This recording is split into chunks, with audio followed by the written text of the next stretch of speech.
Mucho gusto, Perfecto, bienvenido. muchas gracias. Gracias, bienvenidas a todas, bienvenidos. Un gusto de nuevo estar aquí con ustedes. Veo algunos rostros conocidos y nombres también conocidos, lo cual me da mucho gusto. Carla, Chuche, Erika, por ahí. Seguramente varios que nos hemos visto en antes, ¿no? Eh, de nuevo, la petición que les he hecho antes, si pueden y no les afecta en el internet, me encantaría que abrieran sus cámaras. El micrófono lo mantenemos apagado hasta que haya alguna interacción, pero la cámara siempre me ayuda un montón. Siempre es bonito de este lado ver los rostros de ese lado y no solo nombres, ¿no? Este, bueno, las que estuvieron la sesión de hace 15 días, como podrán recordar, empezamos una plática que quise dividir en dos sesiones, que me parece que es un tema interesante, como quizás con algunos de los subtemas que nos permite reflexionar seguramente a lo largo del año de manera interesante. Este tema que llamamos habilidades para la vida. En realidad fue una configuración que hizo por ahí de mediados de los años 90, a partir de recomendaciones la Organización de Naciones Unidas, un poco como si los sistemas internacionales en términos educativos y pedagógicos pudieran compartir algún objetivo o objetivos sobre cuáles son las habilidades o eh, algunos aspectos que valdría la pena que todo niño o niña fuera aprendiendo a lo largo de su vida porque le van a servir para siempre, pues son estos 10 temas que Naciones Unidas en aquel entonces decidió que eran como los más importantes. Yo no creo que sean los únicos, ni tampoco creo que sean exhaustivos, ni abarca todas las habilidades para la vida. Yo creo que uno va desarrollando un montón de habilidades a lo largo de la vida, ¿no?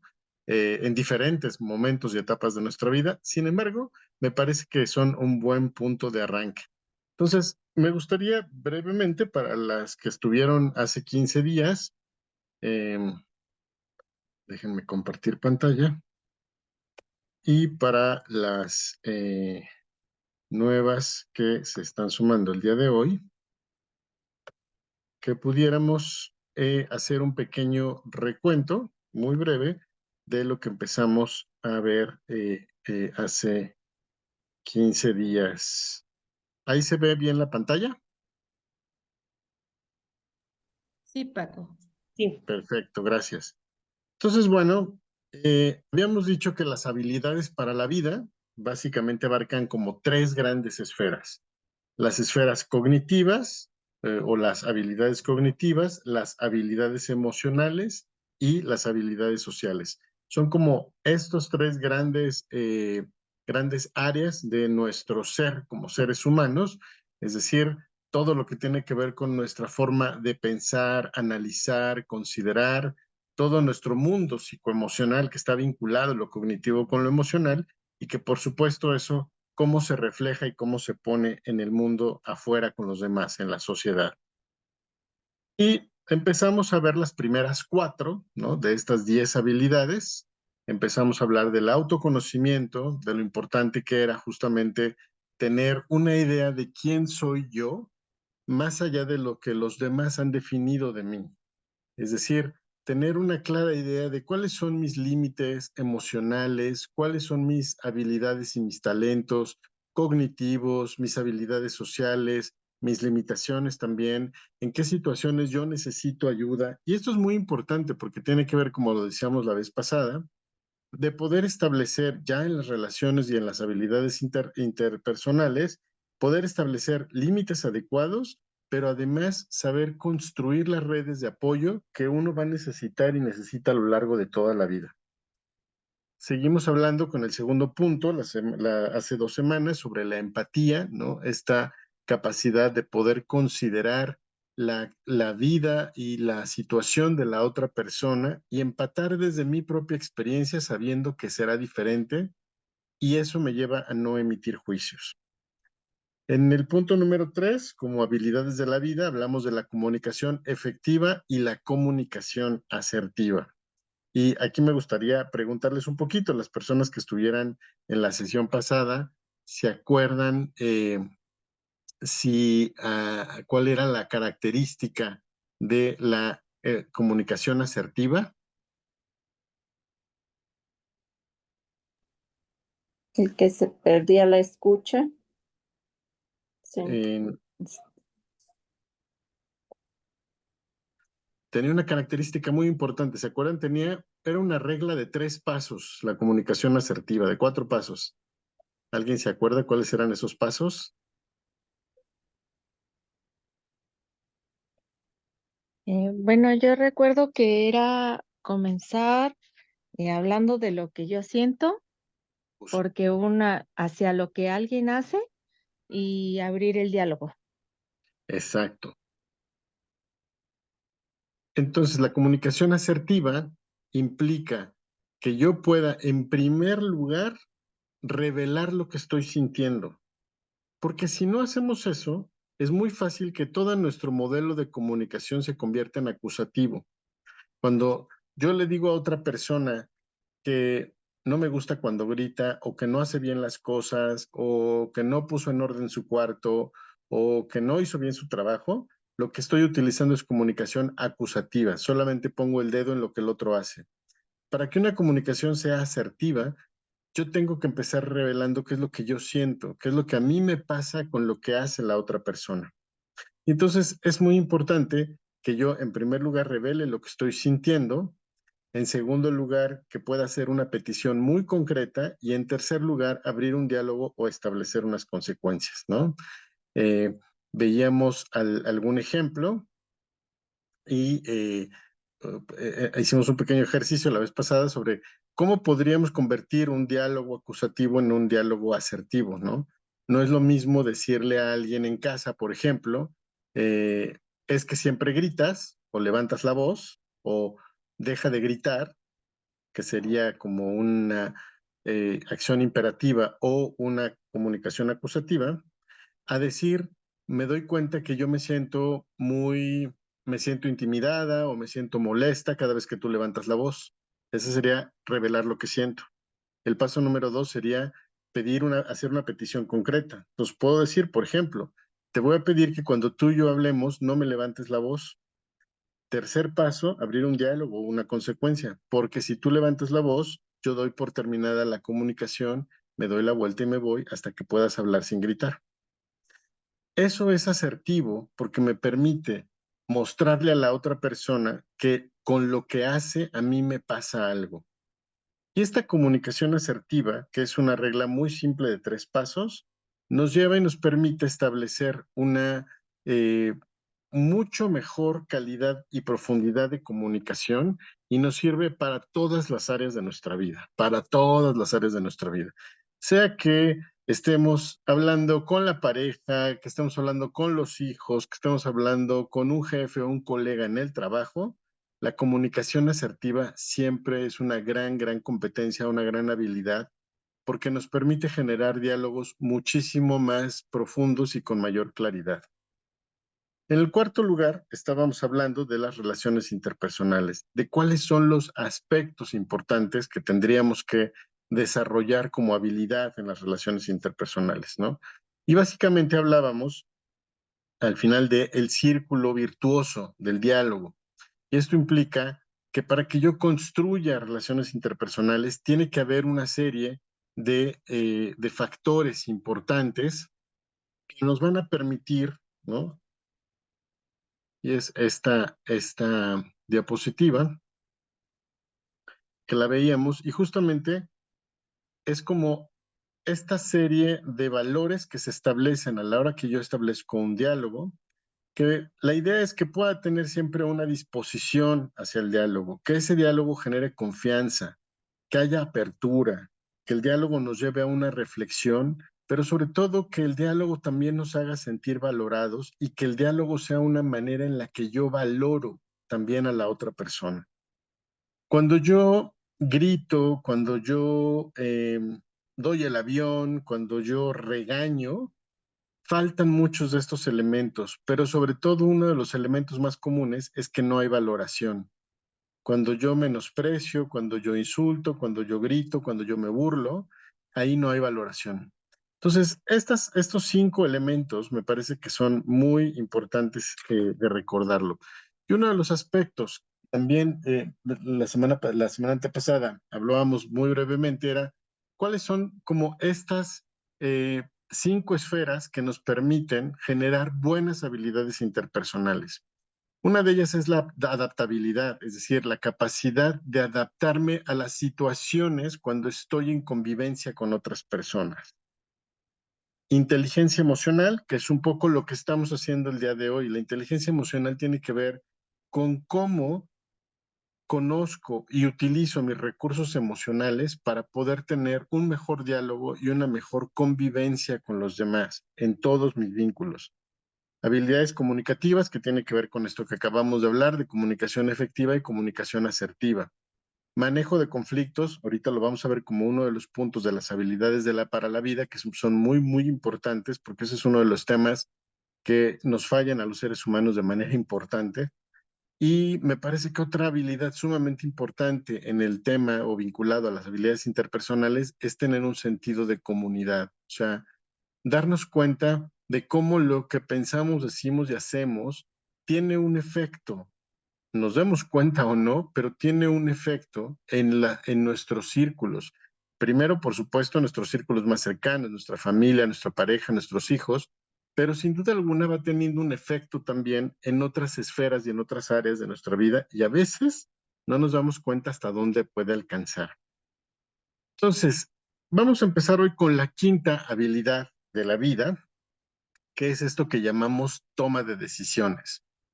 Una de los trabajos importantes cuando yo me toca dar talleres con papás de adolescentes, les digo que la adolescencia es ese periodo que normalmente empieza a los 11 años de edad, 12, entre 10 y 12, y termina a los 22, 23. Hoy, después de la pandemia, estamos viendo adolescencias bastante extendidas.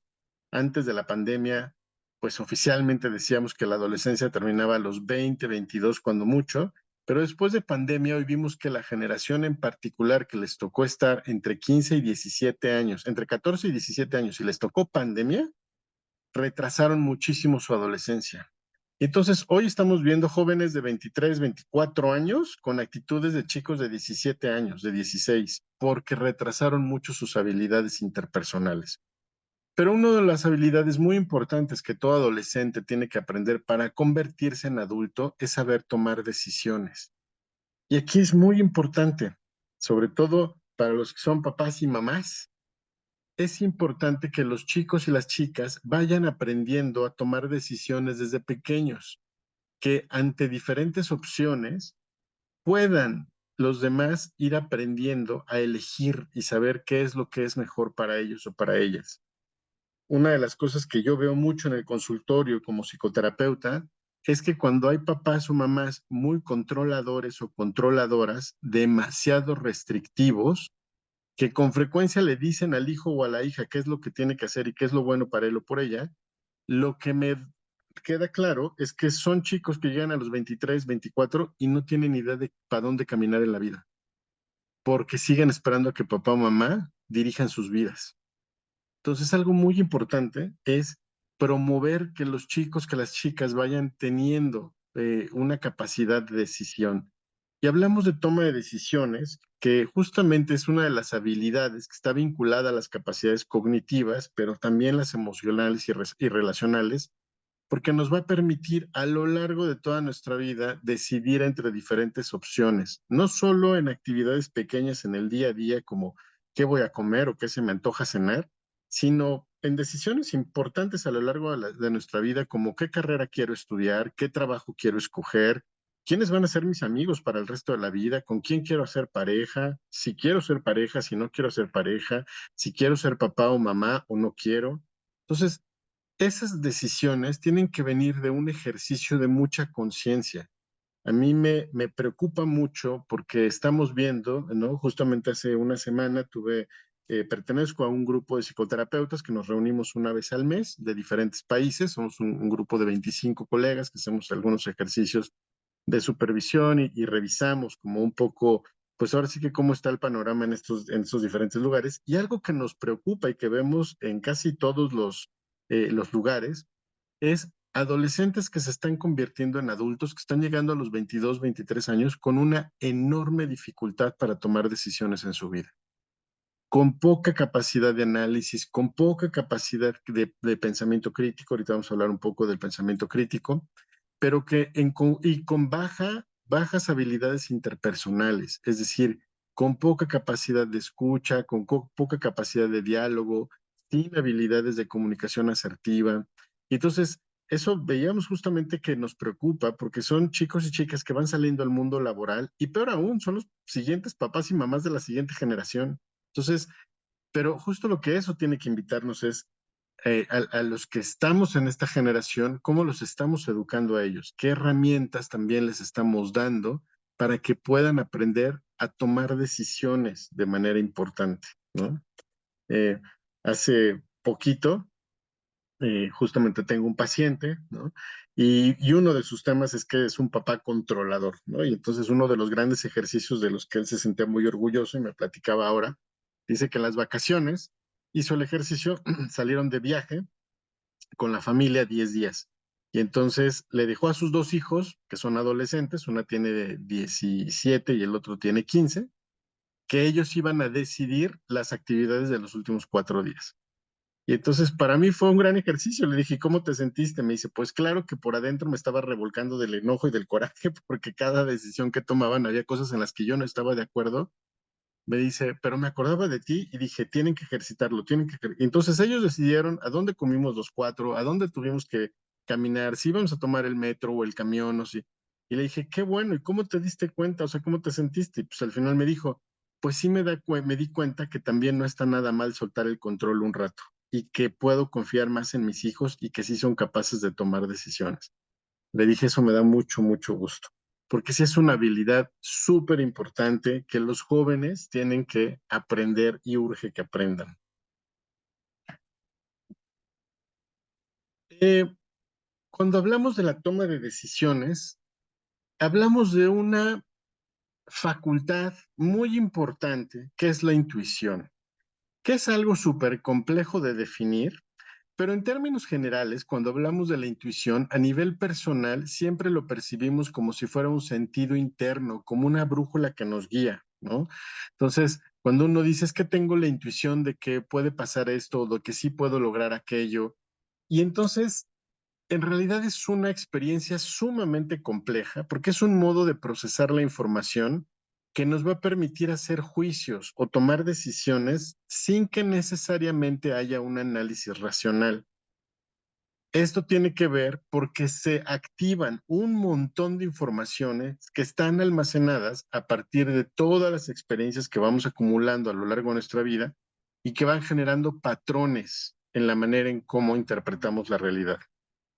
Seguramente a más de una de ustedes les ha pasado llegar alguna vez a alguna reunión, ¿no? O en algún grupo y conocen a alguien que nunca en su vida han visto y a lo mejor de entrada les cae súper bien y salen de esa reunión con la sensación como si conocieran a esa persona de toda la vida. Y hay veces en que pasa lo contrario, conocen de pronto a alguien y no tienen ni idea de por qué, pero simplemente no les cae bien. Hay algo dentro de ustedes que hace que se cierren ante esa persona. Ahí lo que entra en juego es la intuición. Incluso cuando hablamos en situaciones de peligro, lo que nos salva es la intuición y nuestros estados de respuesta inmediata. Y ahí no entra el pensamiento racional. Son, es un procesamiento de información mucho más complejo y más profundo que nos ayuda a de pronto tener información a la mano que surge a partir de todo lo que hemos ido acumulando de experiencias y nos permite identificar ciertos patrones tanto en el entorno como en las personas, como en la manera de relacionarnos, que nos hacen tomar decisiones de manera importante o sentir que podemos caminar en cierta dirección, aunque no tengamos racionalmente la razón o el entendimiento de por qué estoy decidiendo esto o por qué estoy decidiendo aquello. Simplemente algo dentro de mí me hace sentir que es lo correcto. Y esa es la intuición. Ahora, la intuición se fortalece con experiencias. Y eso es algo súper importante. Una de las cosas muy críticas que les pasó a los adolescentes en pandemia es que dejaron de tener experiencias en 3 años o 2 años y medio que fueron sumamente críticos en el proceso de adolescencia. Y por eso es que van retrasados. Vemos ahora una adolescencia bastante tardía y estamos viendo a chicos de 22, 23 años comportarse o tener adolescencias, actitudes adolescentes como si tuvieran 16 o 17 años. Y tiene que ver con esto, porque es como si se hubieran detenido sus habilidades interpersonales y la acumulación de ciertas experiencias que en una situación normal los adolescentes debieron haber construido en esa etapa. Entonces, este es un valor, una experiencia muy, muy importante de la intuición a la hora de tomar decisiones. La sexta habilidad para la vida es esto que llamamos solución de problemas y conflictos.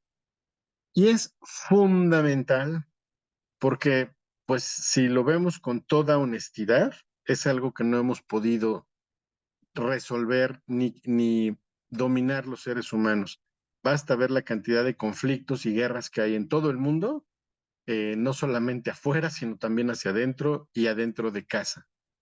Los problemas y los conflictos son parte de la vida cotidiana. Yo no creo que pueda existir una vida sin conflictos o sin problemas. El tema es cómo construimos, cómo generamos las estrategias necesarias para poder resolver esas diferencias, ya sean laborales o familiares, de parejas, vecinales, etcétera. Siempre va a haber diferencias y siempre va a haber conflictos. Pero entonces es muy importante que en este punto, para generar la habilidad de solucionar problemas y conflictos, tenemos que tener a la mano ciertas estrategias y ciertas herramientas que nos permitan llevar a un buen camino una diferencia. Ya vimos una de las estrategias, que es la comunicación asertiva. Cuando yo me comunico asertivamente, es más fácil que yo pueda resolver un problema, un conflicto o una diferencia. Y esto incluye, de manera muy importante, por lo menos estos 4 puntos. Uno es la gestión emocional. Es decir, si yo siento que hay un problema, por ejemplo, en casa, y yo me enojo mucho, yo debo tener el suficiente autoconocimiento y la suficiente capacidad de decir, en este momento no puedo tener un buen diálogo porque me siento muy enojado. Dame 10 minutos, dame 15 minutos y lo platicamos. O si yo veo que mi hijo o mi hija está en un berrinche enorme o está en un conflicto duro, lo que puedo invitarle es a reflexionar y decir, a ver, corazón, veo que estás muy enojado, muy enojada. En este momento no es buena idea que tú y yo platiquemos, pero quiero que reflexiones y cuando tú te sientas listo o lista, platiquemos, porque es importante hablarlo. Es decir, tenemos que aprender que nuestras emociones en momentos pueden rebasarnos, pero tengo que ir aprendiendo a regularlas, porque la gestión emocional, el manejo de mis emociones, y esto implica conocer mis emociones, nos va a ser una herramienta fundamental a la hora de resolver conflictos y tratar diferencias. El segundo punto justamente son todos estos valores del círculo virtuoso del diálogo al que hablábamos. Disposición, confianza, apertura, reflexión, valoración. ¿Cómo utilizo estas a favor de la relación para poder resolver un diálogo o un conflicto? Es decir, cuando yo pongo sobre la mesa una actitud dispuesta, abierta, con invitación a la reflexión, es muy probable que aunque haya un conflicto, me permita resolverlo y esto genere una mejor confianza y una valoración por parte de la otra persona. No siempre se logra, eso es muy cierto, porque cuando hablamos de un conflicto, por lo menos estamos hablando de dos partes y nada me asegura que mi gestión emocional o que estos valores como del círculo virtuoso del diálogo vayan a llevarme a un buen puerto y a que pueda la otra persona o yo pueda resolver por completo el conflicto. Sin embargo, estaremos haciendo lo que nos toca en el 50% de ese conflicto. No es lo mismo generar un pleito donde ambas partes haya una incapacidad de escucha, a que por lo menos uno de los dos tenga esta capacidad de estar dispuesto, de tener apertura, de mostrar confianza y de invitar a la reflexión. Porque entonces habremos hecho lo que nos toca.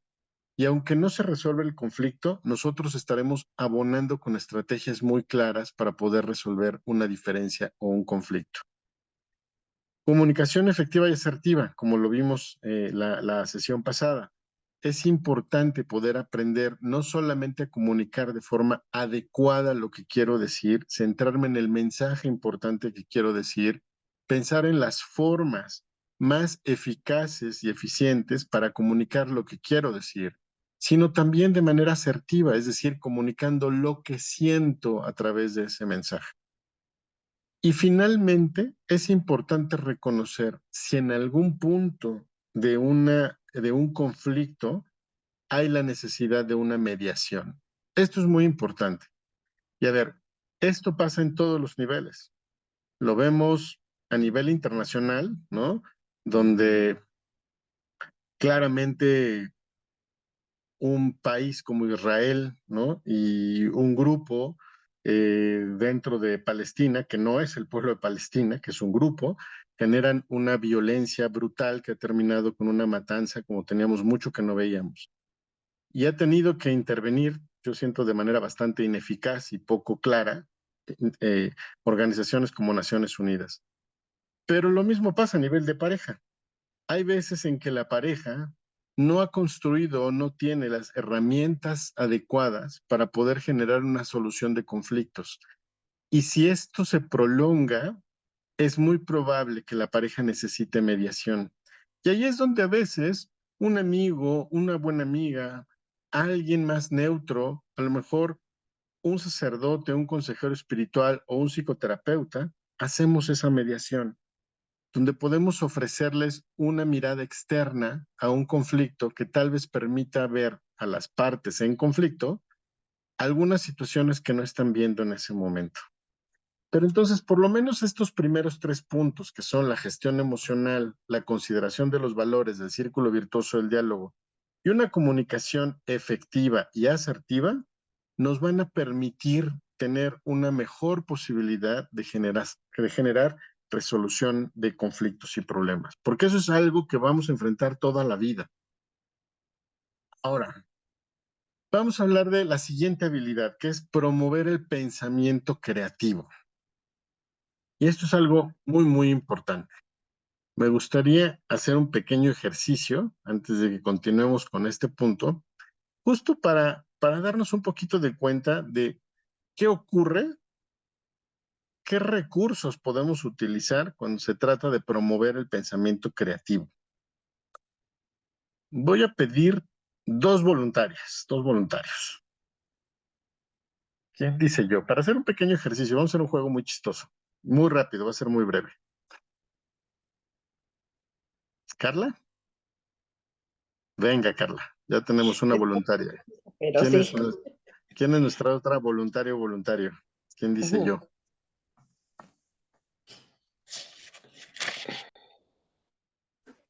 Yo. Perfecto. Muy bien, Shirley, gracias. Ahora fíjense, les voy a pedir a Carla y a Shirley que les voy a dar 2 minutos para que piensen 3 razones. Tú, Carla, vas a tener que darle 3 razones a Shirley para convencerla. Vamos a imaginar que estamos en el año 2035 y entonces que tus siguientes vacaciones las quieres hacer en Marte. Entonces vas a convencer a Shirley, le vas a dar 3 razones importantes por qué va a ser padre hacer un viaje a Marte.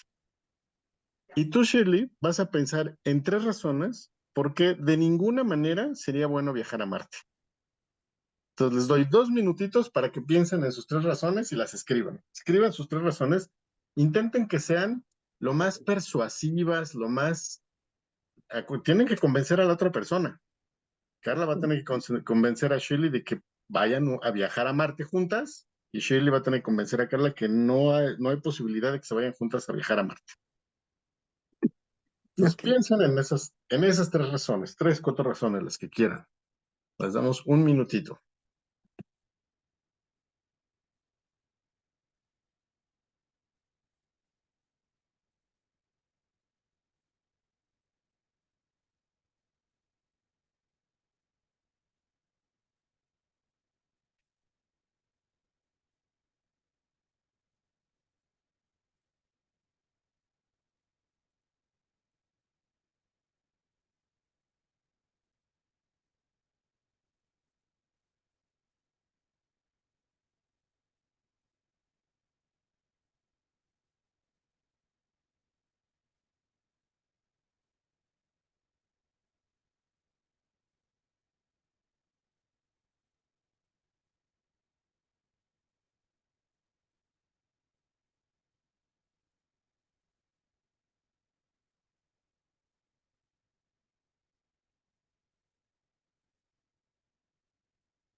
¿Listas, Carla y Shirley, con sus 3 razones? Muy bien, Carla, cuéntanos. Dile a Shirley por qué se tienen que ir a Marte en ese viaje. Bueno, pues sí, la convenzo. Pues para conocer y vivir una experiencia nueva, ¿Mm? pues no muy común. La ¿Mm? otra es para salir de la rutina que tenemos día con día. ¿Mm? Y la otra es sentir el ambiente de Marte, que se siente estar por ahí ¿Mm? en Marte. Ok, buenísimo. Gracias, Carla. Y tú, Shirley, platícale a Carla tus 3 razones por qué de ninguna manera habría que ir a Marte. Está apagado tu micrófono, Shirley. Aunque las razones que ella me propone son muy tentadoras y para mí me generan anhelo de experimentar, yo estoy segura que no debemos hacer ese viaje porque los mecanismos para traslados y de viaje, el equipo todavía no tiene suficientemente comprobado de que eh, eviten los riesgos. Son muy riesgosos y todavía son muy costosos. Entonces, por un lado, el riesgo y el costo, y esos costos implican un pago muy alto de nuestra parte. Entonces, lo primero es el riesgo y el costo lo que implica para nosotros es ese costo. Nosotros, y el tercero es que nosotros somos mucho más valiosas, valemos mucho más que lo que eso, el beneficio que iríamos a obtener de esa experiencia, estaríamos pagando un precio muy alto, tanto a nivel económico como a nivel de riesgo. No es un riesgo que podamos todavía controlar y no podríamos tener experiencias maravillosas sin generar o participar de un riesgo y un costo tan alto, que lo podríamos aprovechar de otra forma sin que implique esos riesgos. Muy bien, muchas gracias a las dos. Fíjense, hicimos un ejercicio absolutamente hipotético, porque obviamente no se pueden hacer viajes a Marte, ¿no? ¿Quién sabe si en el 2030 los viajes a Marte sean seguros o no? O como dice Shirley, pueden ser costosísimos y riesgosísimos. O quién sabe si a lo mejor para ese entonces hay una tecnología que nos permita viajar de manera facilísima y que no nos genere tal costo. ¿Quién sabe? Pero lo interesante es que ambas utilizaron recursos de sus propias experiencias y tuvieron que utilizar otro elemento, la imaginación, para poder pensar en construir un argumento que tenga que ver ante una situación que no existe. Y eso es muy interesante porque es un recurso extraordinario que siempre tenemos que tener a la mano y que conforme nos vamos haciendo adultos lo vamos perdiendo mucho, que es el uso de la imaginación. Cuando yo veo a un niño dibujando un elefante morado y de pronto la mamá le dice, los elefantes no son morados, mi vida, son grises, yo lo que pienso es, ya le mató la imaginación a este pobre niño la mamá, gracias. ¿Qué importa? El elefante en la imaginación del niño puede ser morado con bolitas amarillas o tener alas. Algún día la realidad o un programa de Discovery Channel va a darse cuenta o en el zoológico que los elefantes de aquí de la Tierra pues sí, efectivamente son grises, pero no importa. El tema es que la imaginación es un recurso extraordinario, porque es desde ahí que podemos construir con los referentes que tenemos ya en nuestra vida y a partir de nuestras experiencias, posibilidades nuevas de crear o de ver algo. Y este es un recurso extraordinario que nos ayuda en las habilidades interpersonales. Cuando yo intento utilizar la imaginación para ver cómo sería ponerme del otro lado, qué posibilidades tendría yo para poder entender la situación de la otra persona, eso me lleva a utilizar la imaginación ante una situación de la que no tengo ni la más remota idea. Y eso nos ha llevado justamente también como humanidad a sobrevivir, porque nos ha permitido avanzar, por un lado, en la tecnología y en la ciencia, pero también hemos encontrado recursos extraordinarios, ¿no? De, de formas, por ejemplo, para poder ayudar a otros seres humanos y para salvaguardar a otros seres humanos. Eh, yo me quedo pensando, seguramente, no sé si algunas de ustedes vieron la película de La lista de Schindler, ¿no?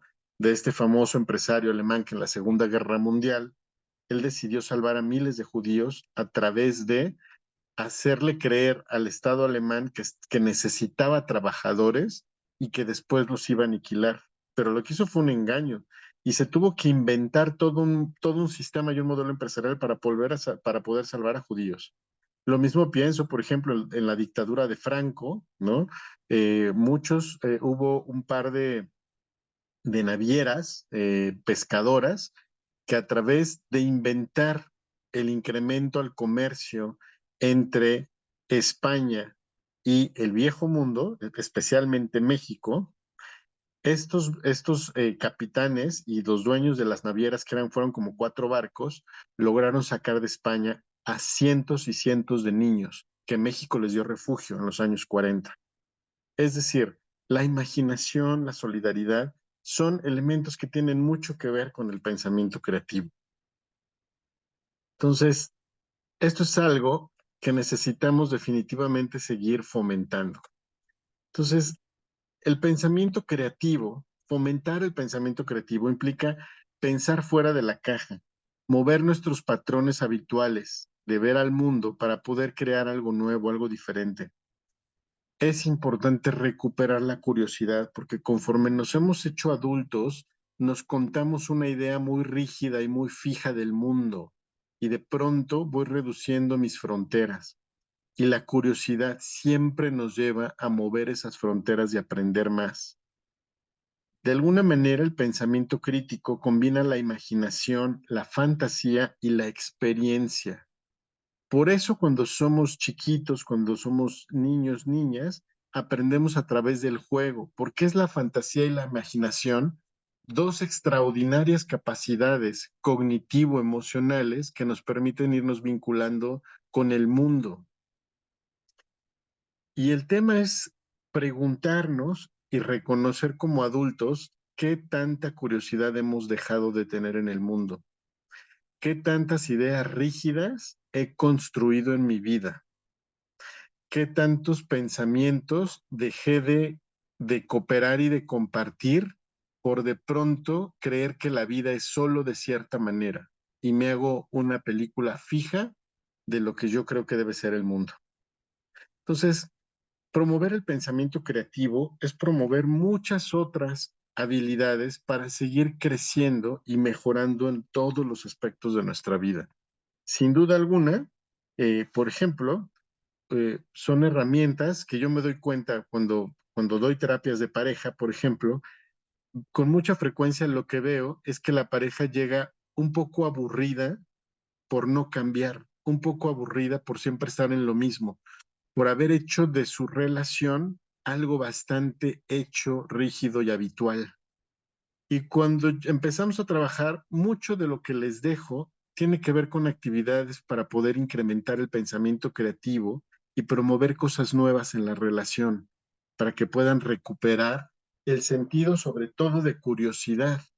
Porque algo que sin duda nos pasa a nivel, por ejemplo, de pareja, pero también pasa a nivel de padres e hijos, es creer que ya me sé la historia del otro, que ya sé quién es, que ya no tiene nada nuevo que decirme. Y es muy interesante, cuando vamos trabajando en el proceso terapéutico, ver cómo después incluso de 15, 20, 25 años de casados, pueden seguir descubriendo cosas interesantes de su pareja que antes no lo pensaban. Incluso pueden seguir descubriendo cosas de sí mismos o de sí mismas que les permite traer a la relación cosas, pensamientos y formas diferentes de vincularse. Y eso es muy interesante. Muchas veces cuando de pronto algún paciente me platica que se deja, que por ejemplo se entera de alguna situación de su hijo o de su hija y de pronto me dice, es que yo conozco a mi hijo, yo conozco a mi hija y estoy completamente sorprendido de que haya actuado así. Yo digo, pues ya viste que no lo conoces tan bien. que a lo mejor diste por hecho que lo que conocías eso era todo, y te hiciste una idea fija y rígida de quién es tu hijo o hija. Pero fíjate cómo no, cómo hay aspectos que te pueden seguir sorprendiendo de aquellos que incluso crees que conoces mejor. Entonces, el pensamiento creativo nos lleva a volver a mirar al mundo con curiosidad para poder mantener una mirada fresca y no aburrida del mundo. La octava habilidad para la vida es fomentar el pensamiento crítico. Cuando hablamos del pensamiento crítico, estamos sobre todo hablando de habilidades cognitivas, porque estamos hablando de que se requiere el análisis y la evaluación de la información disponible sobre un tema determinado. También es información que vamos obteniendo a partir de nuestra experiencia. El pensamiento crítico nos va a ayudar siempre a tener un mejor entendimiento de la realidad y fortalece nuestra capacidad de discernir, es decir, de poder diferenciar entre lo que es correcto, lo que es incorrecto, lo que es beneficioso, lo que no es beneficioso. El pensamiento crítico nos ha permitido como humanidad avanzar y darnos cuenta de poder, nos ha permitido diferenciar entre los mitos y la realidad. Y eso nos permite tener un mejor entendimiento de nuestro entorno. Y este pensamiento crítico es hoy en día indispensable ante el exceso de información que hay en Internet, en las redes y hoy con la inteligencia artificial. Para mí este es un punto fundamental. Yo pienso un poco si yo soy de la generación un poco de los hijos de los años 60 y 70, ¿no? En los años 60, en los años 70, que fue, por ejemplo, la época de las grandes dictaduras en América Latina, en los años 70 y 80, la gran lucha era por obtener información. Era un gran pleito para poder obtener lo que era la verdad, poder hacerse de información, porque la información era muy controlada, muy sesgada y a veces súper manipulada. Y hoy en día nos pasa todo lo contrario. Hoy hay un exceso absurdo de información. Y hoy más que nunca necesitamos el pensamiento crítico para poder diferenciar de todo eso que vemos en Internet, de todos los TikToks y memes y videos y noticias, de todo eso que vemos, necesitamos un pensamiento crítico para saber si eso que estoy viendo, número uno, es verídico. Hoy a mí me asusta un poco, ¿no? He visto algunas imágenes de algunos cortos creados con inteligencia artificial y a mí me sorprende porque hoy nuestro cerebro ya no puede distinguir entre algo creado con inteligencia artificial o algo real. Y eso está muy, muy de terror. O sea, eso puede utilizarse para un montón de cosas. Si no fomentamos el pensamiento crítico ante nuestros jóvenes, ¿no? A mí lo que me asusta es que con mucha facilidad, si mi hijo o mi hija es usuario solo de TikTok y lo único que consume es TikTok, pues va a tener una idea y una versión del mundo de lo que solo TikTok diga. Y que puede ser muy diferente a lo que digan otras redes como Twitter, lo que diga algún elemento informativo. Eh, Hay una materia que yo solía dar en una de las universidades con las que trabajaba que tenía que ver justamente con el pensamiento crítico. Y uno de los ejercicios que yo les pedía a mis alumnos era que analizaran una información mostrada por lo menos en 6 medios diferentes. Es que me dijeran el tema de una información, ¿no? Por ejemplo, algo que está aquí en México ahorita que ha sido un escándalo mediático, porque así me gusta llamarlo, porque eso es lo que es un escándalo mediático, porque suceden peores cosas, pero no las reflexionamos. ¿Qué es este tema? No sé si algunas de ustedes se enteraron, de un chico y una chica muy jovencitos, ¿no? Que tuvieron un bebé, que la chica pareciera que no se había enterado, no estaba segura, y el chico se le hizo muy fácil ir a tirarlo en una bolsa, ¿no? Bueno, hoy están a punto de dictarle sentencia y parece que pueden echarse hasta 20 años en la cárcel por eso. Y claro que yo vi cómo las redes y todo el mundo se aceleró para decir, claro que los metan en la cárcel, responsables, y todo el mundo con el odio hasta la pared de enfrente se les fue encima. Y yo lo primero que pensé es, ¿quién educó a estos chicos? ¿Por qué una chica de 16 años no podría tener claridad de cuando está embarazada? ¿Quién no les dio educación sexual a estos chicos? ¿Quién no les permitió tener pensamiento crítico? ¿Quién no les educó en responsabilidad afectiva? Y eso me lleva inmediatamente a pensar en los papás, pero también a pensar en el entorno en el que crecieron y a pensar en sus entornos educativos. Porque es muy fácil establecer una verdad absoluta y lanzar un juicio. Y yo lo que digo, lo primero que pienso es, por supuesto que pienso en el bebé y digo, qué terrible, y por otro lado, qué bueno que está a salvo y está bien el bebé. Pero no puedo dejar de pensar en estos dos jóvenes, que por un acto seguramente de responsabilidad, pero también de falta de educación sexual, de falta de conocimiento, de falta de apoyo psicoemocional, seguramente en muchas áreas de su vida, hoy pueden enfrentar una situación que les va a cambiar para el resto de su vida. Y además con un juicio social brutal. Y yo creo que uno siempre tiene que reflexionar diferentes caras de la moneda.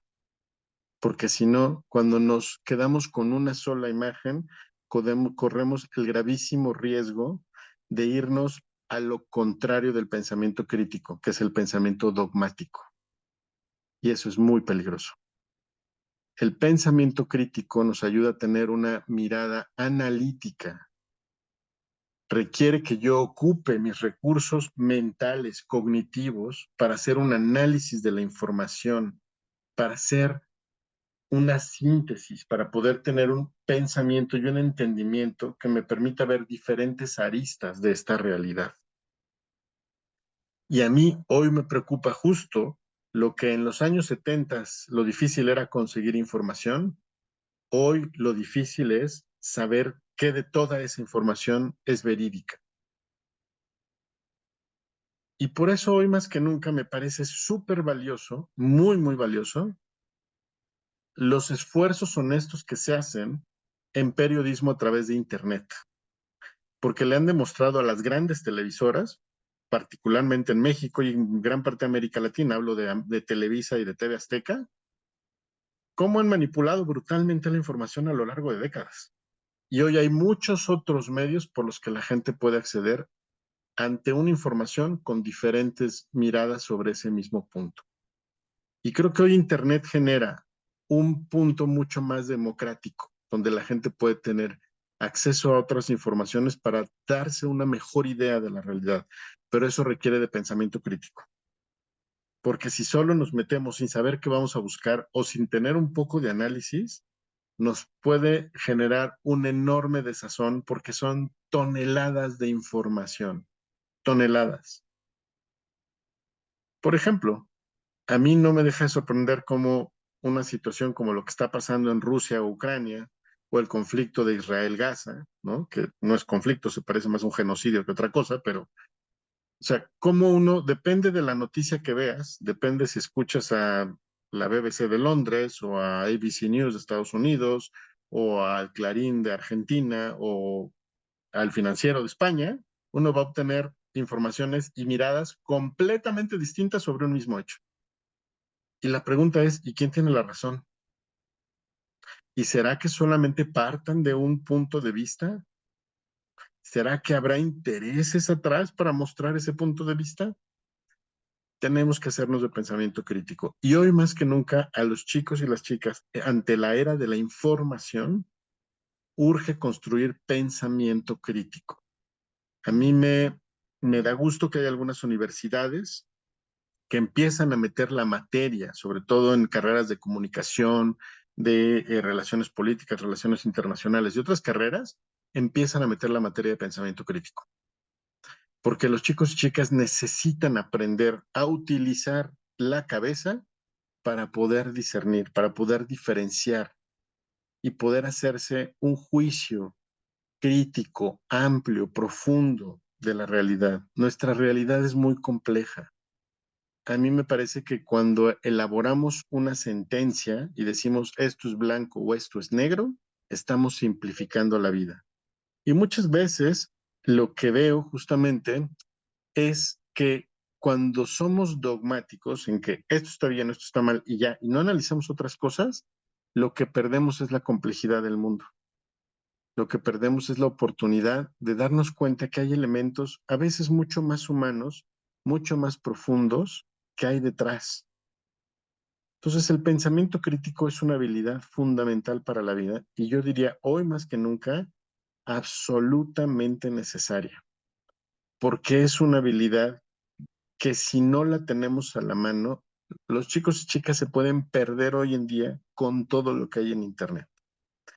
A mí estamos empezando a ver un fenómeno, y esto del caso de estos chicos, ¿no? Con el bebé que abandonaron, es solo uno de los muchos ejemplos que estamos empezando a ver de cómo la falta de pensamiento crítico y la inmadurez un poco asociada a estas adolescencias extendidas no les permite diferenciar entre los procesos de realidad y lo que sucede en el Internet.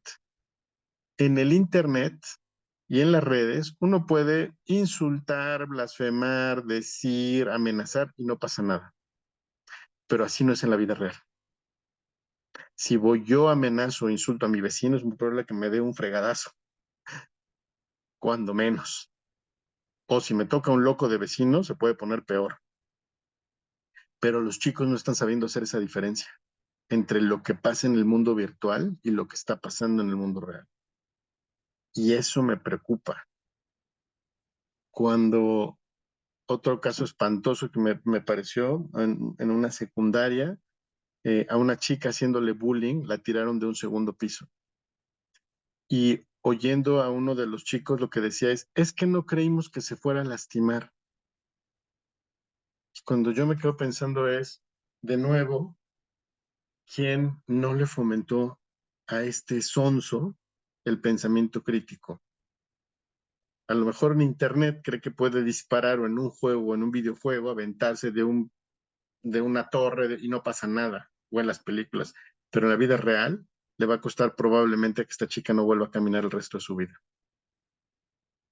Y estas situaciones de entender las consecuencias en el mundo real tienen que estar sustentado en el pensamiento crítico. Es una habilidad que me parece fundamental proponer. Entonces, un ejercicio, ¿no? Que yo planteo mucho, por ejemplo, cuando doy talleres con papás de adolescentes, es eh, cuando los hijos o las hijas lleguen con el papá o la mamá con un chisme de, y fulanita dijo esto, o sutanito hizo esto, un buen ejercicio como papá o como mamá es decirle al hijo, oye, ¿y qué dice la otra parte? Ah, no sé, solo me dijo esto fulanito. Ah, pues primero ve y entérate de las dos partes para que te hagas una idea completa o de las dos versiones del mismo hecho. Y no lo cuentes como si fuera cierto porque solo tienes una versión. Cuando tengas las dos versiones, platicamos. Y esto es un poco eso, es decir, cómo somos capaces, cómo podemos recabar la mayor cantidad de información de una situación para que yo pueda tener los mejores elementos para hacer un juicio crítico y una toma de decisiones importante ante una situación que puede ser muy compleja. Entonces, esto es una habilidad que me parece fundamental.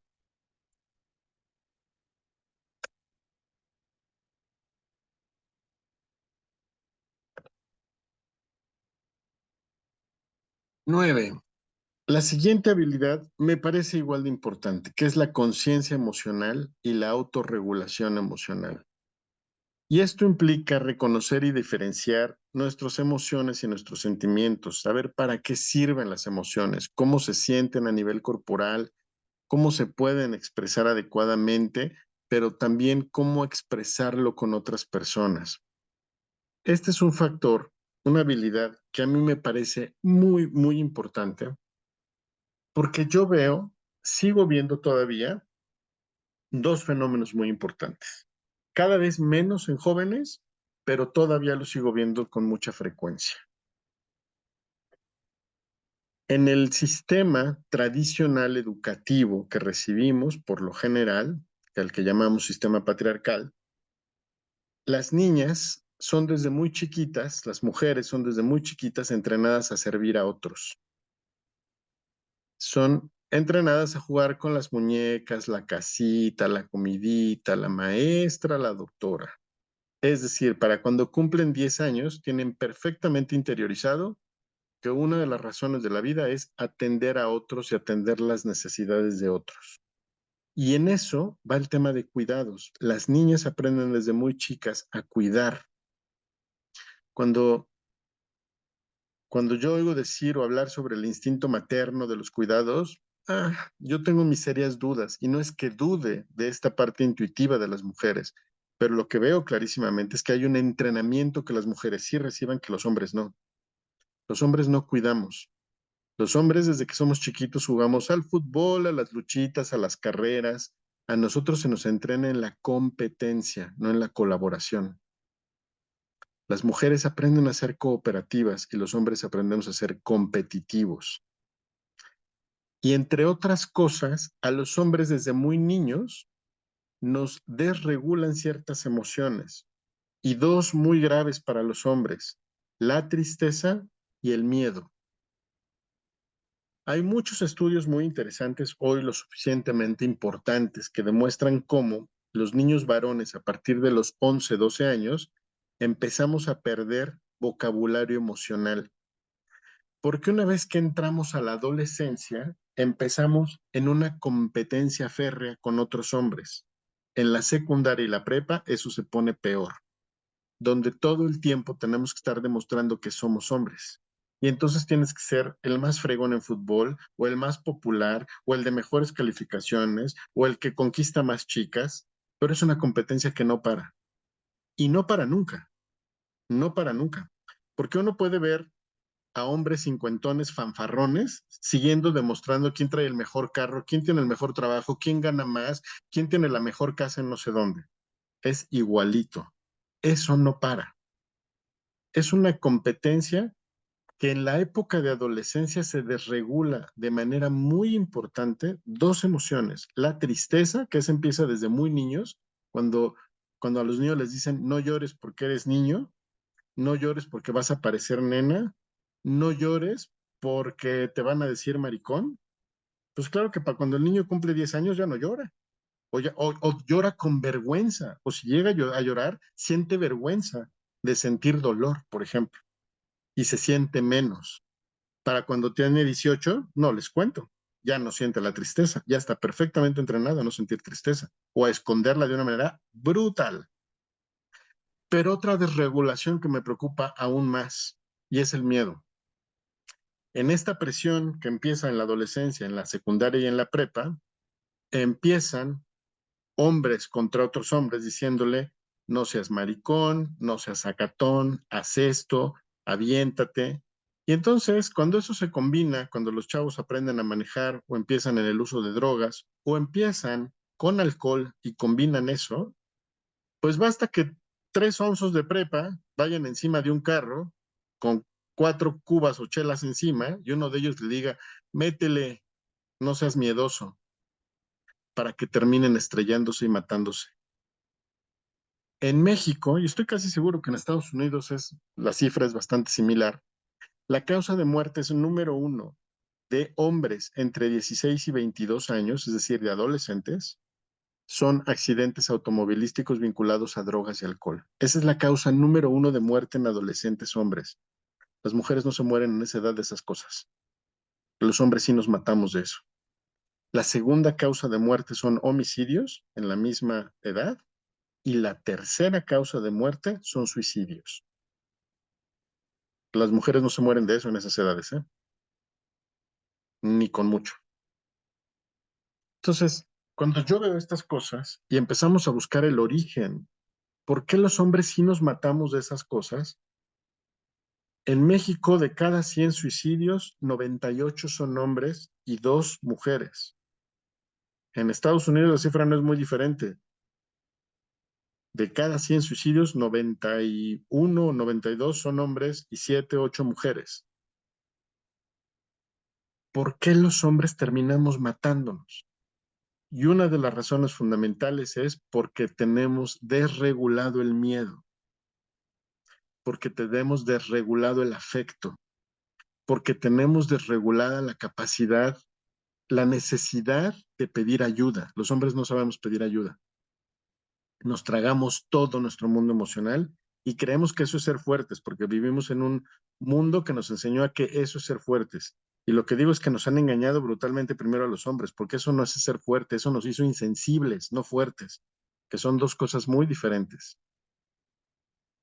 Entonces, la conciencia emocional y la autorregulación tienen un papel fundamental en nuestra vida adulta, en una habilidad para la vida. Pero así como se nos desregula a los hombres el miedo o la tristeza, a las mujeres desde muy chicas les desregulan el enojo. Y así como yo he oído a muchos papás, y en mi casa yo lo escuché decirles a los niños, no llores, les oigo decir a las niñas, no seas berrinchuda, no te enojes. Las niñas bonitas no se enojan. Las niñas bonitas no hacen berrinche. Y ya si están más grandes, les dicen loca, histérica, neurótica. Y eso lo que hace para el precio para las mujeres es que con muchísima facilidad, acuérdense, el enojo, la función del enojo es establecer límites. Y las mujeres desregulan el enojo y por tanto no aprenden a poner límites. Y con mucha facilidad son víctimas de violencias por no haber aprendido a poner límites. Porque desde muy chiquitas les dijeron que enojarse no estaba bien. Y el enojo es la emoción que nos ayuda a poner límites. Entonces, a los hombres, desregular el miedo nos termina matando. A las mujeres, desregular el enojo las termina poniendo en situaciones que les exponen su vida. Así de importante es la conciencia emocional y la autorregulación. Finalmente, la última de estas habilidades por la vida, para la vida, es lo que llamamos el manejo de tensión y estrés. Y esto es súper importante porque de nuevo es desarrollar estrategias, conocer estrategias para poder controlar el estrés y los efectos. Hoy sabemos que el estrés es sobre todo la causa número uno como disparadora de un montón de efectos secundarios y de enfermedades. Hoy sabemos, gracias a muchas de las investigaciones por muchos años a nivel neurológico, a nivel cerebral, que el estrés dispara una hormona muy importante en el cerebro que se llama cortisol. Y el cortisol nos salva el pellejo en situaciones de alerta, pero no puede durar mucho porque tiene efectos negativos en el cerebro. Si nuestro cerebro produce por un tiempo bastante prolongado cortisol, hoy sabemos que todo nuestro cuerpo empieza a generar procesos inflamatorios crónicos que empiezan de manera muy silenciosa, pero que con mucha frecuencia, hoy sabemos, está vinculado a muchos padecimientos y patologías muy serias y enfermedades crónico-degenerativas. No es de gratis que los hombres nos muramos un 40 o 50% más que las mujeres de infarto agudo al miocardio. Y la razón de estos infartos es, en primer lugar, el mal manejo del estrés. Porque como los hombres aprendimos a no pedir ayuda, y a no necesitar nada porque tengo que ser fuerte, lo que termina pasando es que nos quebramos. Y lo que se nos rompe, de manera muy metafórica, pero también literal, es el corazón. Y eso termina siendo el infarto agudo del miocardio, por estrés. Entonces, tenemos que aprender estrategias para poder lidiar con el estrés. Y tenemos un montón de estrategias, como ejercicios de respiración, poder hablar y compartir con amigos, incrementar actividades que tengan que ver con gozo y diversión, tener una mejor dieta saludable, respetar nuestras horas de dormir. Importantísimo, aprender a decir que no. Y esto es muy importante. Aprender formas de relajación como yoga, como meditación, ejercicio y saber que no todo en la vida se puede. Esto es muy, muy importante porque cuando no aprendemos cómo manejar y trabajar con el estrés, hoy hemos empezado a ver infartos agudos al miocardio en hombres muchísimo más jóvenes, de 35 o 40 años. Hemos visto cómo se ha incrementado el suicidio por presión universitaria, ¿no? A mí me impresiona cómo universidades con un prestigio como el ITAM en México ha tenido un problema serio de suicidios o de intento de suicidios en tus alumnos. Y eso de lo que habla es de un muy mal manejo y malas estrategias del manejo del estrés.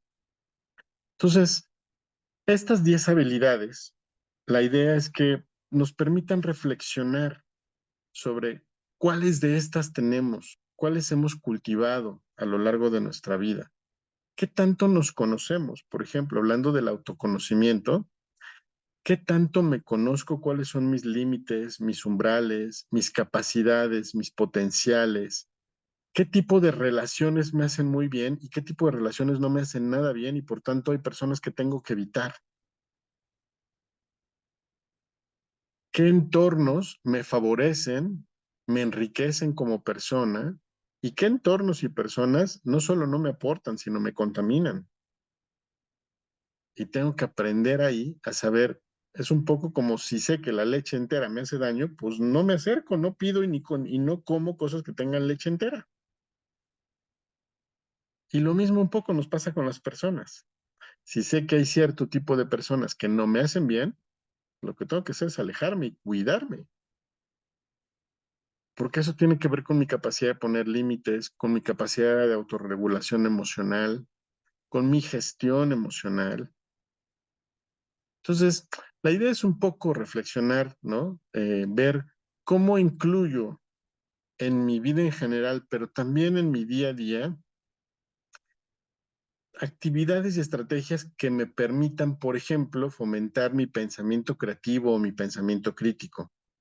Por ejemplo, en el pensamiento creativo, cosas tan sencillas como, por ejemplo, yo les invito a hacer este experimento, por mero experimento. Si son diestras, propónganse escribir diario 5 palabras con la izquierda. Y si son zurdas, al revés, propónganse escribir diario 5 palabras con la mano derecha. Y van a ver lo que sucede, es muy interesante. Se empiezan a mover redes neuronales, porque obviamente escribimos, si eres derecho, derecha, en automático nuestra mano está muy habituado al movimiento de la escritura, pero la izquierda no, o nuestra mano contraria no. Entonces, hacer eso para el cerebro implica una serie de mandatos y de movimientos que no está habituado. Por tanto, requiere un pensamiento creativo. Necesita hacer nuevos recálculos. Y cosas tan sencillas como escribir 5 palabras con la mano contraria a la que es nuestra mano fuerte. Por ejemplo, si se lavan los dientes con la mano derecha, la empiecen a lavar con la mano izquierda, báñense con la mano contraria, eh, empezar a cambiar hábitos, ¿no? A veces, este, y ver qué sucede, solo como con la idea de generar curiosidad, de ver qué pasa si hago cambios pequeños. ¿Qué tanto se permite ser creativas con ustedes mismas? ¿Qué tanto se dan chance de salirse un poco de la caja y generar un pensamiento crítico y un pensamiento creativo? ¿Mm? Pues bueno, con esto me gustaría cerrar con este tema de las 10 habilidades para la vida, ¿no? Eh, para mí me parece que son reflexiones pues que siguen muy vigentes y que nos pueden ser de enorme utilidad en nuestro proceso personal, pero también si tenemos en casa hijos, hijas, nietos, sobrinos, pues son temas que vale la pena poner sobre la mesa, reflexionar en conjunto, ¿no? Eh, cuando trabajo a veces con adolescentes, a mí me gusta, por ejemplo, tomar noticias como esta, ¿no? Tristísima, de estos 2 adolescentes que tuvieron y abandonaron al bebé, y un poco preguntarles a los adolescentes, ¿ustedes qué piensan de eso? ¿Qué sienten que falló? ¿Qué sienten que es lo duro? Porque hay una capacidad todavía en los adolescentes, todavía no hay un juicio muy establecido, ni tampoco tienen todavía la gran experiencia en la vida como para hacerse una imagen muy clara de qué va la vida. Sin embargo, tienen postura y tienen ideas. Y esa es una gran oportunidad para ayudarles a reflexionar sobre temas importantes. ¿Mm? Pues bueno, la idea es que podamos tener unos minutitos para preguntas, para reflexiones, para comentarios, así que con todo gusto. Por aquí nos puso Lupita hace rato, expresar lo que uno siente y no comunicarse con quejas. Claro, ¿no? Poder aprender lenguaje y comunicación asertiva, expresar lo que siento, que no es lo mismo que quejarme, ¿no? Expresar descontento en las situaciones de conflicto. Efectivamente, el hecho de que yo pueda reconocer mi enojo no significa que voy a ir enojado, enojada por la vida con todos y con todas. Significa que si reconozco el enojo, lo que me tengo que preguntar es qué límite se acaba de rebasar y no me di cuenta y no lo puse. Y por eso me estoy enojando. Y a veces lo que me está gritando el entorno, mi situación, es que tengo que poner un límite y no lo estoy poniendo y por eso estoy sintiendo frecuentemente enojo y frustración. Entonces, la comunicación asertiva nos lleva a eso, a saber que no hay emociones buenas ni malas. Las emociones no son buenas ni malas. Ese es un valor moral que no aplica a las emociones. Las emociones pueden ser displacenteras o placenteras. Por ejemplo, cuando viene mi hermano o mi mamá y me da un abrazo y me siento muy amado y querido, eso es una emoción muy placentera. O cuando alguien se enoja conmigo y me grita una grosería, es una emoción muy displacentera. Pero no es ni buena ni mala, solo es displacentera. Es una experiencia no agradable, pues. Las emociones no son buenas ni malas, son una respuesta ante el entorno, acuérdense.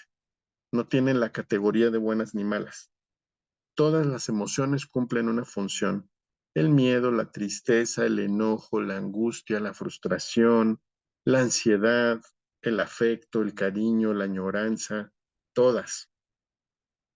Exacto.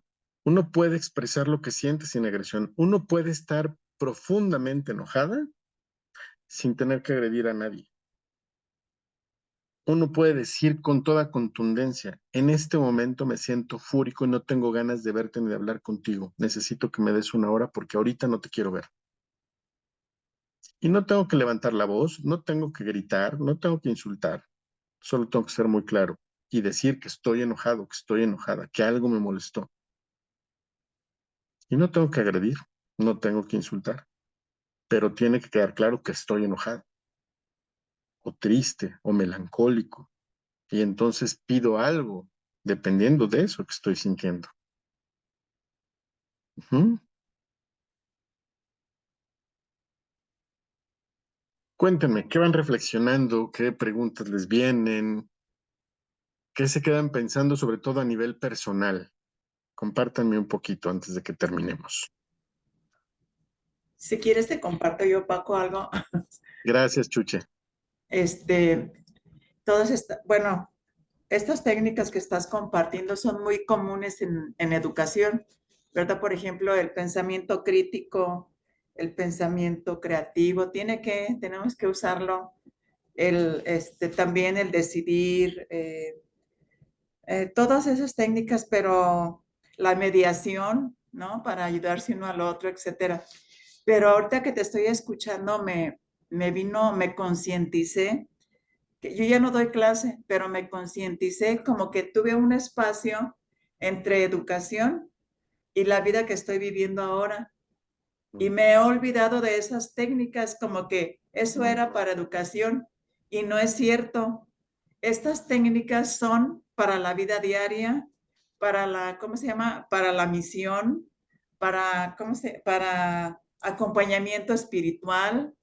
En lo que estemos haciendo, estas técnicas son buenas, por ejemplo, el pensamiento crítico, o sea, sí, o sea, todo esto me concientizaste ahorita de que regresar a aquello que yo utilizaba antes y ponerlo otra vez dentro de la práctica. Muy bien, muchas gracias, Chuche. Gracias por compartirlo. Efectivamente, yo creo Sí. que son reflexiones que deberíamos hacernos en nuestro día a día, en nuestras relaciones, en nuestra forma de construir vínculos con los demás. Mire, nos ponen en el chat, si los hombres en un gran porcentaje mueren por infarto como consecuencia de la desregulación del miedo y la tristeza, ¿qué pasa en las mujeres? A quienes se les desregula el enojo, ¿de qué se enferman y de qué mueren? Híjole, la respuesta más crítica y más dura es que terminan siendo víctimas. Por no poner el enojo, no ponen límites. Y al aprender a tragarse el enojo, se instala una experiencia que muchas autoras han descrito como la indefensión aprendida, que es un mecanismo psicológico, donde simplemente como alguien viene y violenta y las mujeres aprenden a que no pueden poner límites porque se ven mal, porque están locas, porque son neuróticas o por lo que sea, lo que termina pasando es que se colocan en estas y se instala una experiencia de indefensión aprendida. Terminan creyendo que no hay nada que hacer.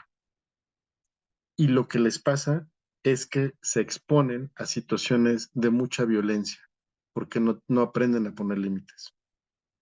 Y las muertes que tienen más que ver con las mujeres se mueren sobre todo de feminicidios, de golpizas por sus parejas o de otras formas de violencias.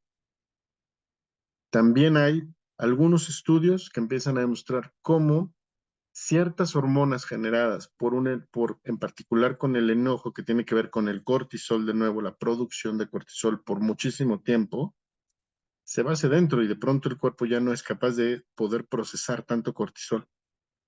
Y entre otras hormonas, hay otros procesos inflamatorios un poco más complejos, que hoy todavía no hay una correlación exacta, ¿no? He oído cosas terribles y hay que tener mucho cuidado cuando decimos, es que si te enojas te da cáncer. Eso es una falsedad y es un mito. No hay ningún estudio que demuestre eso. Las personas enojonas se mueren de cáncer. Falso. Eso es una absoluta falsedad, es un mito. No es cierto. No es cierto, porque el cáncer les da a los enojones, a los lindos, a los tiernos, a los tiranos y a las buena onda. El cáncer les da a niños de 10 años y de 5 años y a mujeres y a hombres y ancianos. El cáncer da a todas las edades de diferentes formas.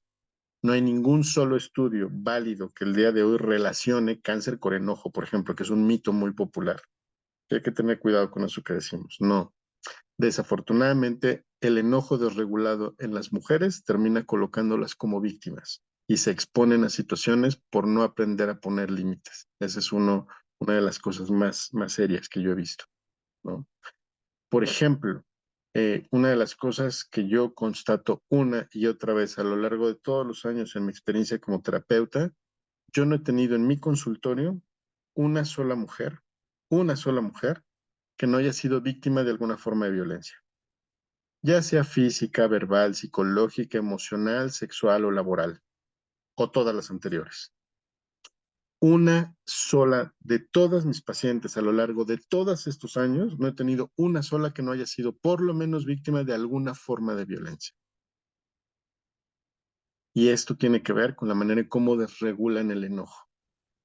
Son víctimas mucho más fáciles. Porque está la creencia interna que si me quejo, que si levanto la voz, que si pongo en alto, entonces ya no me van a querer o me van a correr del trabajo o me va a dejar mi pareja o una serie de ideas. Y ahí es donde se instala la indefensión aprendida. Y eso, violencia económica, como pone Mireya, por supuesto, sigue siendo un tema enorme, ¿no? Esa es una situación muy compleja, muy complicada.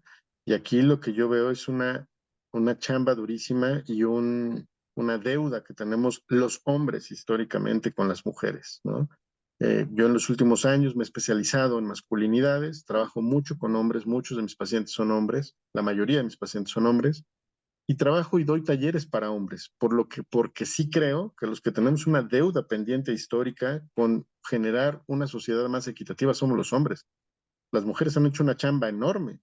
Hoy las mujeres participan de lo económico y se han vuelto profesionistas y pues sustentan las casas y muchas mujeres son el sostén de la casa, ¿no? No solamente en lo económico, sino en lo emocional, en lo afectivo, educan y entonces las mujeres han salido al mercado laboral y se vuelven empresarias y políticas, pero los hombres no nos hemos movido un gramo de nuestro lugar. Las mujeres han pasado y construirse de ser mamás a ser mamás y profesionistas.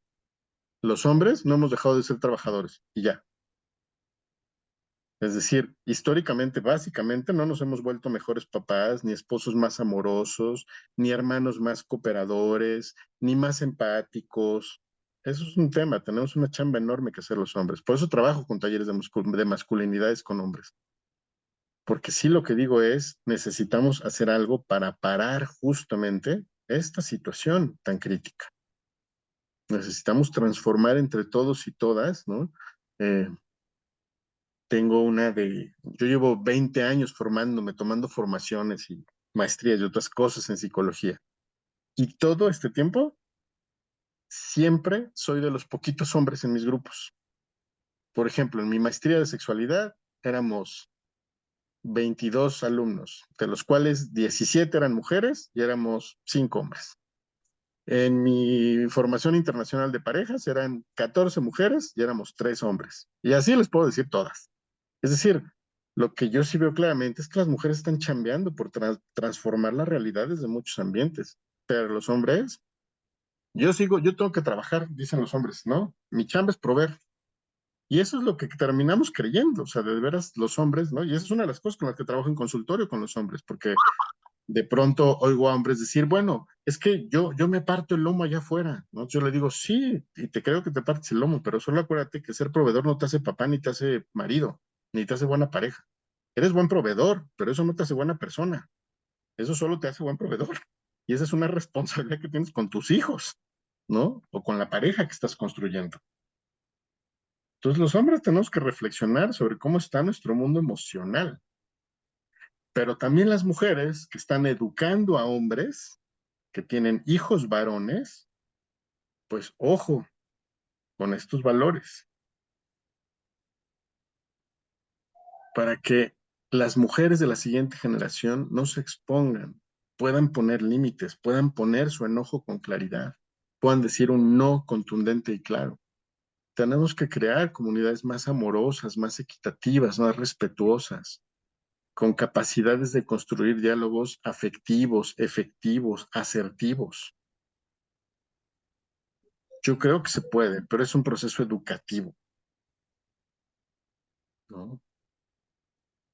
Con gusto, ahorita les paso el contacto para estos talleres. De hecho, vamos a arrancar un taller, solo que va a ser en presencial aquí en Querétaro. Yo estoy aquí en Querétaro. Este taller lo hemos dado en la Ciudad de México, ahora lo vamos a dar en Querétaro a partir de mayo, el taller para hombres, ¿no? Entonces, les paso la información con gusto.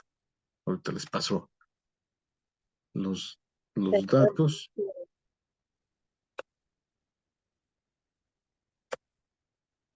Ahí están mis datos por si quieren copiarlos, ¿no? Mi teléfono es más fácil que me localicen con WhatsApp, me mandan un mensajito. Si no contesto inmediatamente es porque ando en sesión o dando algún taller seguramente o alguna conferencia como esta, pero siempre respondo los mensajes.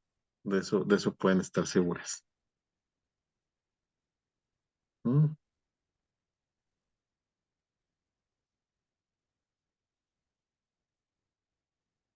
¿Algún otro comentario?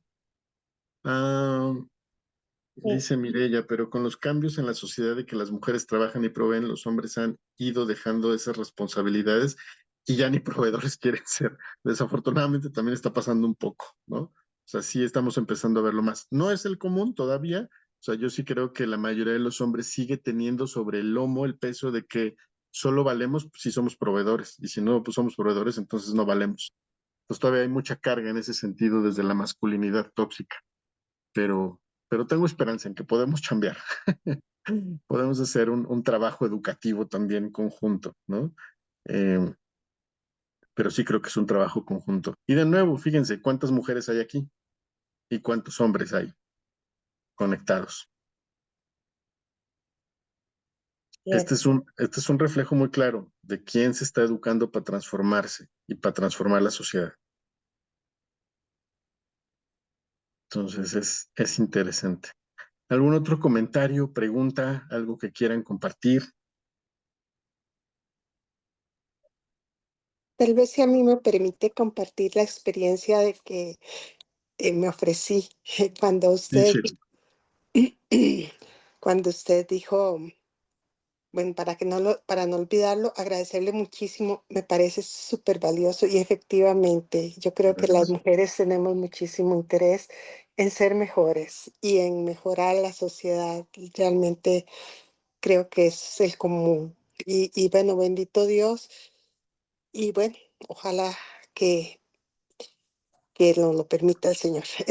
Bueno, le decía que con respecto al ejercicio, cuando usted respondió, dije, pues claro, me dijo, bueno, pero dio la premisa de que estábamos hablando del 2035. Ya para el 2035 podía ser que había tecnología donde ya no era riesgoso. O sea, yo partí de algo que ni siquiera me dejé la imaginación.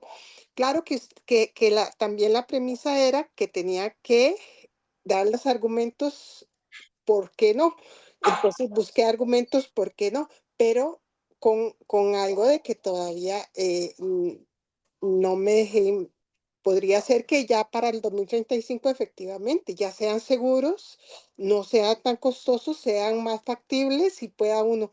Entonces, sí, no limité la imaginación y es algo que conforme la charla suya también, es algo que también creo que lo tenemos de previo, porque por lo menos las generaciones más viejitas nos decían, usted nada más haga caso, ¿verdad? Y usted nada más, entonces, deje inventar. Yo recuerdo que me decía, deje inventar, vaya a lo que tiene que hacer y deje estar inventando cosas. Entonces, Mm, literal, uno, pues sí, le tocaba hacer el oficio y le tocaba hacer esto y deje inventar, no gaste tiempo en lo que no precisa. Justamente, así es, eran los términos, no gaste tiempo en lo que no precisa, no invente, no, y digo, realmente me vino a la mente eso y me hizo analizar, y todavía lo tengo súper arraigado. mm, Entonces me hizo pensar en eso. Entonces, pues quería compartirlo porque a la vez me hizo darme cuenta de eso, que, el equilibrio entre, pues sí, no, como usted bien decía también, porque también me lo cuestioné. Bueno, pero es que el medir el riesgo es algo que evita problemas o evita situaciones, evita mm. emergencias, evita, bueno, pero ¿dónde el equilibrio? De, fue porque quise evitar el riesgo o porque realmente no me doy no tengo, ¿para qué voy a gastarme o desperdiciar recursos en imaginar, ¿verdad? O en ver la posibilidad o en valorar una posibilidad? Simplemente no gaste recursos en eso y no era tal vez tanto por el riesgo. Entonces, el equilibrio, bueno, lo estoy haciendo realmente por evitar un riesgo que es muy válido o porque ni siquiera quiero exponerme o no quiero darme esa oportunidad o me limito a no tener, a no pensar para no, porque así lo pensé, que no era, o así aprendí de que no, y bueno, evidentemente, como se dijo la vez pasada, nuestros papás hicieron su mayor esfuerzo, entonces ahorita ya tenemos más recursos para darnos cuenta de que ellos no, tal vez no tuvieron incluso charlas y todo este conocimiento que se ha descubierto, ya Claro. nosotros lo tenemos, entonces pues tratar de aprovecharlo, entonces de decirme, bueno, voy a darme la oportunidad y con mi experiencia y lo que he vivido, qué bueno podría ser ir a Marte con la compañera Carla, y pues si quiere ir, vamos. No, es broma, pero sí me dio para pensar muchas cosas.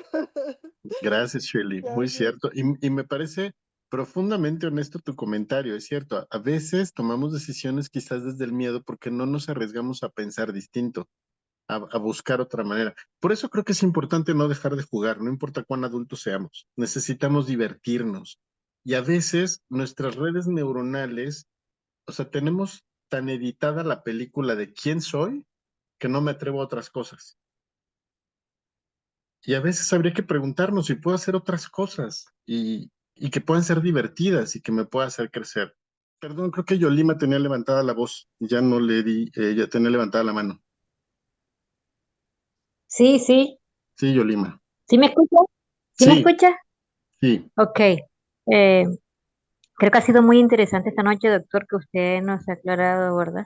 Pero también creo que a lo largo de la historia se han creado formas de manipulación a nuestra sociedad a través de la violencia. Eso es una forma también de coacción hacia, hacia nosotros, ¿verdad? Como familia y en nuestros entornos, porque es una forma de manejar y de tener a todo el mundo sometido. Uno.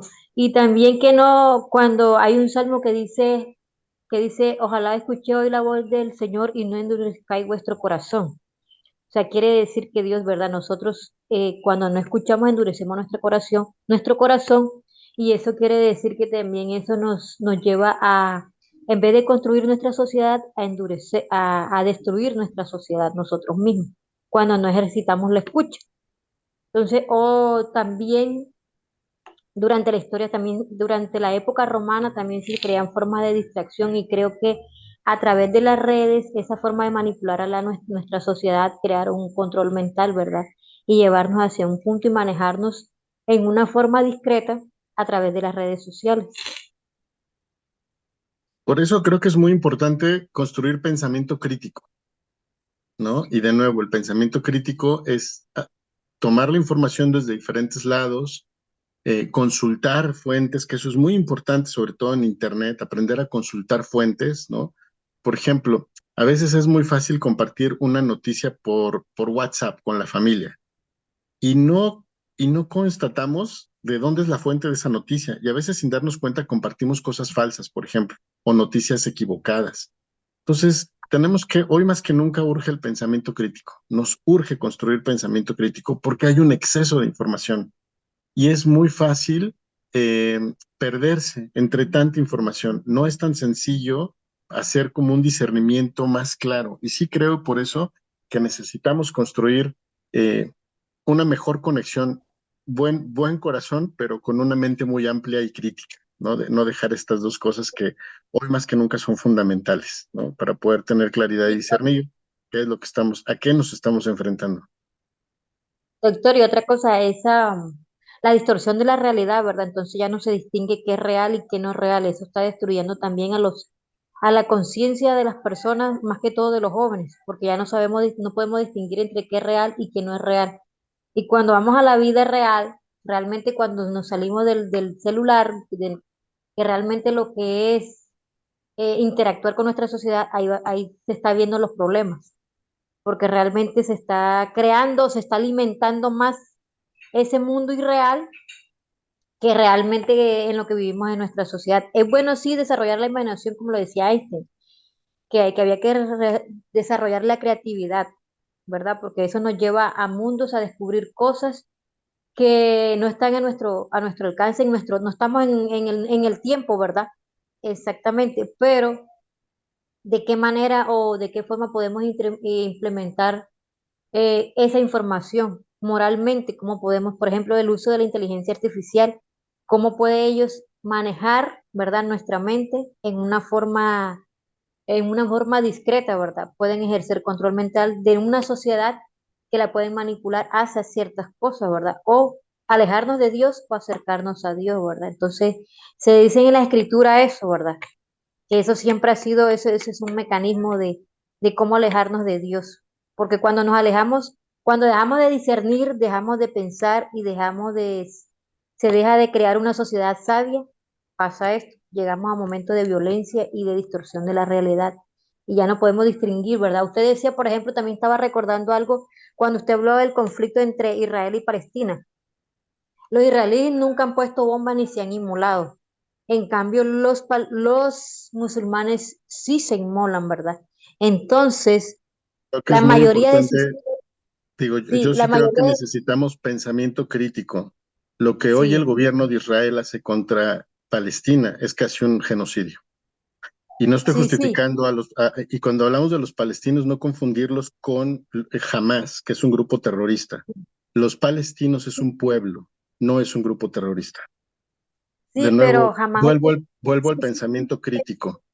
sí, Lo sí, que es pero muy jamás utiliza importante, lo que es muy importante es siempre tener información muy variada, poder constatar y contrastar la información, quién la dice Y esa es la parte difícil, porque Sí, sí. yo puedo ver una noticia y creer que esa es la realidad, pero si yo no me entero que el dueño de esa televisora tiene intereses y acciones en la Bolsa de Valores de Nueva York y que además es socio militar de una empresa, pues claro que la televisora va a estar diciendo ciertas cosas, pero eso no lo sé si no tengo pensamiento crítico. Yo, Claro. yo creo que siempre a lo largo de toda la humanidad, los seres humanos nos hemos enfrentado a dilemas, a diferencias, a conflictos, a violencias, en todas las culturas, en todos los pueblos. Creo que tiene que ver con nuestro ser, seres humanos. Pero creo que justo, también creo que a lo largo de toda la humanidad, todas las culturas han encontrado herramientas, estrategias para construir paz, porque sí creo que la paz y el buen corazón nos pertenece a los seres humanos, no importa en lo que creamos, no importa de qué pueblo pertenezcamos. Yo sí creo que todos los seres humanos son capaces de querer, de amar, de respetar y de comunicarse bien, Sí. porque así lo Rec- demuestra la historia. Es decir, ha habido momentos críticos en ciertos países y momentos de enorme abundancia y paz en otros países, y esos mismos países en otros momentos han estado en situación crítica de guerra, y así es, los seres humanos somos muy complejos, muy complejos. Por eso creo que el pensamiento crítico no puede ser dogmático, el pensamiento crítico tiene que ser un análisis profundo, viendo. Y por eso creo que el pensamiento creativo, divertirnos, llevarnos a situaciones de gozo que nos ayuden a pensar fuera de la caja y a generar como mejores recursos, nos ayuda. Creo que estos dos elementos deben ir mucho de la mano, creatividad y pensamiento crítico. Eso nos ayuda. sí. Ciertamente hoy estamos en un mundo más complejo. O sea, hoy si decimos que el Internet no es la realidad, nos estamos equivocando. Hoy el Internet es la realidad para la mitad del planeta. Y hoy yo siempre a los papás les digo, hoy a los hijos les toca un mundo más complicado que al que a nosotros nos tocó. Nuestro mundo era más sencillo. Cuando yo era más joven, el mundo era más fácil. Hoy es un mundo mucho más complejo. Y yo no diría bueno o malo, yo diría solo más complejo. La tecnología tiene cosas extraordinarias que nos ha venido a dar muchos avances increíbles en medicina, por ejemplo, y en muchas otras áreas, pero también creo que ha complejizado otras cosas. Es decir, hoy necesitamos un pensamiento más crítico y no dogmático, o sea, un pensamiento que nos permita ver cómo construyo puentes en esas diferencias y en esas complejidades. Hoy no le puedo decir a un hijo, por ejemplo, que si juega videojuegos no va a vivir de nada, porque hoy hay chicos que el ser gamer o videojuego es toda una profesión y pueden ganar Sí. mucho más dinero que un ingeniero. Entonces, pero yo tengo que saber cuáles son esas realidades, porque si no les estaré mintiendo también a los chavos. Y hoy su mundo tiene que ver con la tecnología y su realidad tiene que ver con la tecnología. Y la inteligencia artificial está instalándose como parte de nuestra realidad. Por eso nos requiere de un pensamiento más crítico. Tenemos que ser inteligentes, capaces, críticos, profundos y abiertos, ¿no? Pero bueno, ya no me quiero tomar más tiempo porque me tomé mucho más tiempo del que debía. Mucho. Una disculpa, María Luisa. Les agradezco enormemente, de veras. Son una comunidad muy participativa y a mí me emociona siempre que me invitan. Me encanta escucharlas y verlas y oír sus inquietudes y este interés y esta participación. Les agradezco de todo corazón, de veras. Muchas gracias.